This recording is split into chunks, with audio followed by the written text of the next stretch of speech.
দেখো বন্ধুরা, এখন আমাদের বাড়িতে হচ্ছে এই যে এটা হচ্ছে কাওনের চাল। আমার দিদা একাদশী পালে, তার জন্য এখন কাওনের চালের যাও রান্না হবে।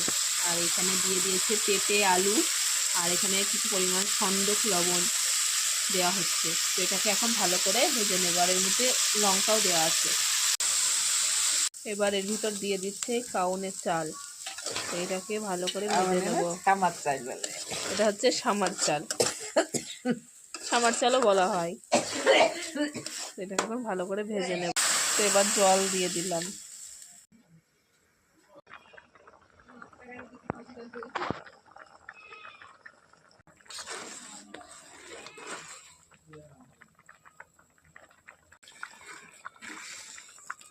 এটা যখন পুরোপুরি সিদ্ধ হয়ে যাবে তখন এটা হয়ে যাবে। নামিয়ে নিয়ে ঘি দিয়ে খেতে হবে।